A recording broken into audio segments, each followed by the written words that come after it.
नमस्कार, आप देख रहे हैं एसपीडी न्यूज। दिन भर की ताज़ा खबरों के लिए अभी सब्सक्राइब करें एसपीडी न्यूज और खबरों में आगे बढ़ने से पहले वीडियो को लाइक जरूर से करें। और इसी के साथ दोस्तों, आज की पहली बड़ी खबर कि हम रूस से समझौता करने को तैयार। नाटो को लेकर यूक्रेन ने दिया बड़ा बयान। आपको बता दें कि राष्ट्रपति वोलोडिमिर जेलेंस्की ने कहा कि वो यूक्रेन को नाटो की सदस्यता लेने के लिए दबाव नहीं डाल रहे हैं। जाहिर है कि रूस का यूक्रेन पर हमला करने का सबसे बड़ा कारण तो यही था कि यूक्रेन नाटो में शामिल होना चाहता था। जेलेंस्की ने अपने इंटरव्यू में कहा कि मॉस्को को शांत करने के लिए वो रूस द्वारा आजाद किए गए 2 क्षेत्रों पर समझौता करने को तैयार हैं। जेलेंस्की ने अपने इंटरव्यू में कहा कि मैं इस सवाल के बारे में बहुत समय पहले समझ गया था कि नाटो यूक्रेन को स्वीकार करने के लिए तैयार नहीं है। राष्ट्रपति ने नाटो पर आरोप लगाते हुए कहा, मुझे पता है कि गठबंधन विवादास्पद है और रूस के साथ टकराव से डरता है। और इन सभी के बीच दोस्तों, अगली बड़ी खबर कि ब्रिटेन ने रूसी विमान को कब्जे में लिया। यूक्रेन की जंग के बीच और बढ़ सकता है तनाव। आपको बता दें कि यूक्रेन रूस के बीच में जंग अभी भी जारी है। इस बीच ब्रिटेन ने एक रूसी प्लेन को कब्जे में ले लिया है। इससे तनाव और बढ़ने की आशंका है।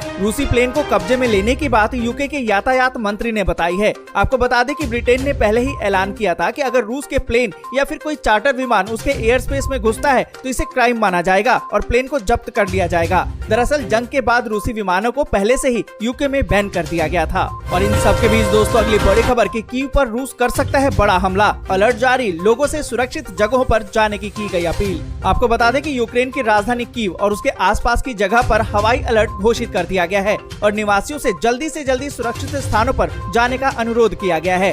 क्षेत्रीय प्रशासन के प्रमुख ने टेलीग्राम पर कहा कि कीव क्षेत्र हवाई अलर्ट पूरी तरह से घोषित, हमले का खतरा, सभी लोग तुरंत सुरक्षित स्थानों पर चले जाएं। और इन सभी के बीच दोस्तों, अगली बड़ी खबर कि अमेरिका का एक और प्रतिबंध, गैस, तेल और ऊर्जा के सभी आयातों पर रोक लगाई। बाइडेन बोले, कीमत हमें भी चुकानी पड़ेगी। आपको बता दें कि यूक्रेन और रूस के बीच में जंग अभी भी जारी है। इस बीच अमेरिका के राष्ट्रपति जो बाइडेन ने रूस पर कुछ और नए प्रतिबंध लगाने का ऐलान कर दिया है। उन्होंने रूसी गैस, तेल और ऊर्जा के सभी आयातों पर प्रतिबंध लगाने की घोषणा कर दी है। उन्होंने दावा किया है कि ये कदम रूसी अर्थव्यवस्था को गहरी चोट पहुंचाएगा। साथ ही बाइडेन ने कहा कि रूस पर प्रतिबंधों की कीमत हमें भी चुकानी पड़ेगी और इसका असर अमेरिका पर भी पड़ेगा। साथ ही उन्होंने ये भी कह दिया है कि कई देश अभी ये कदम नहीं उठा सकते। आपको बता दें कि पहले भी अमेरिका ने रूसी बैंकों को फ्रीज करने के साथ ही कई प्रतिबंध रूस पर लगा चुका है। और इसी के साथ दोस्तों, अगली बड़ी खबर कि यूक्रेन की सरकार को उखाड़ने की कोई मंशा नहीं, रूस ने दिया बड़ा बयान।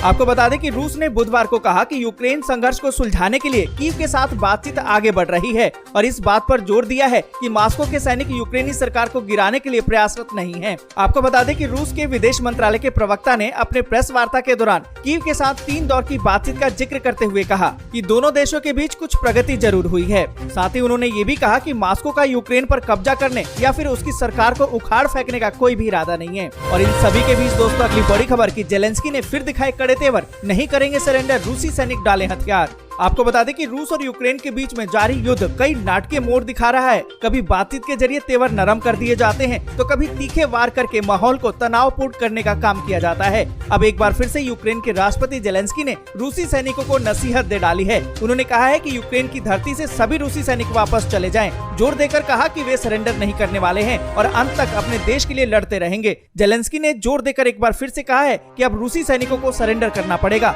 उनको हर कीमत पर यूक्रेन की धरती को छोड़ना होगा क्योंकि यूक्रेनी सेना अपनी जमीन बचाने के लिए अंत तक लड़ने वाली है। और इन सब के बीच दोस्तों, अगली बड़ी खबर, रूस का बड़ा ऐलान, यूक्रेन के शहरों पर सीज फायर की घोषणा। आपको बता दें कि रूस और यूक्रेन के बीच में युद्ध अभी भी जारी है। इस बीच रूस ने बुधवार को सुमी, खार्किव, मारियोपोल, चर्निहिव और जप्रोजिया शहर में सीज फायर की घोषणा कर दी है ताकि युद्ध में फंसे नागरिकों को वहां से निकाला जा सके। और इन सब के बीच दोस्तों, अगली बड़ी खबर की एग्जिट पोल के रिजल्ट आने के बाद अखिलेश हुए लाल, कभी ईवीएम तो कभी मीडिया पर उठाया सवाल।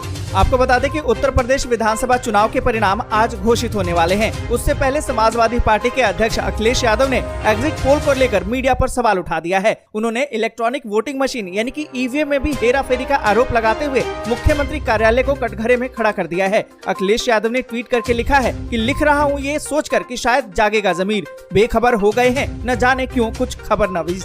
साथ ही उन्होंने ईवीएम को लेकर जरूरी प्रोटोकॉल का पालन नहीं करने का भी आरोप लगाया और उन्होंने ईवीएम से छेड़छाड़ करने की भी संभावना जताई है। और इसी के साथ दोस्तों, अगली बड़ी खबर कि दिल्ली में एमसीडी चुनाव टाले जाने पर बोले सीएम अरविंद केजरीवाल कि भाग गई भाजपा।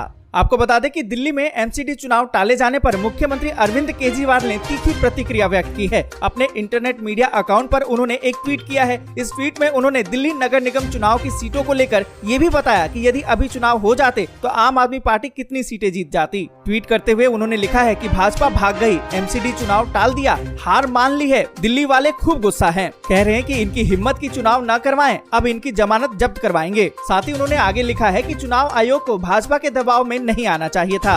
और इसी के साथ दोस्तों अगली बड़ी खबर के नतीजे आने के बाद यूपी में बजेगा चल सन्यासी मंदिर में, राजभर का सीएम योगी पर तंज। आपको बता दें कि उत्तर प्रदेश विधानसभा चुनाव के नतीजे आज आने वाले हैं। ऐसे में ओम प्रकाश राजभर ने एक बार फिर से मुख्यमंत्री योगी आदित्यनाथ पर निशाना साधा है। ओम प्रकाश राजभर ने कहा है कि नतीजों के दिन 10 बजते बजते यूपी में चल सन्यासी मंदिर में और मेरे अंगने में तुम्हारा क्या काम है जैसे गाने बजेंगे। और इसी के साथ दोस्तों अगली बड़ी खबर की तेजस्वी बोले, यूपी में योगी सरकार की विदाई तय, वे एग्जिट पोल पर लड्डू खिलाएं, जीत अखिलेश यादव की होगी। यूपी में योगी सरकार का जाना तो तय है, वे अभी एग्जिट पोल पर लड्डू खाएं, लेकिन जीत का लड्डू अखिलेश यादव ही खाएंगे। ये बातें बिहार के नेता प्रतिपक्ष तेजस्वी यादव ने कही हैं। आपको बता दें कि नेता प्रतिपक्ष तेजस्वी यादव ने इस दौरान बीजेपी पर जमकर भड़ास निकाली। साथ ही उन्होंने कहा, यूपी में वोटों की गिनती पर नजर डालने की जरूरत है, नहीं तो कहीं बिहार की तरह। दोस्तों अगली बड़ी खबर की इस महीने निपटा लें ये जरूरी काम, होली के बाद किसानों को मिलेंगे 4000 रूपए। आपको बता दें कि पीएम किसान सम्मान निधि योजना की अगली किस्त का इंतजार किसानों को बेसब्री से है। केंद्र सरकार की इस योजना के माध्यम से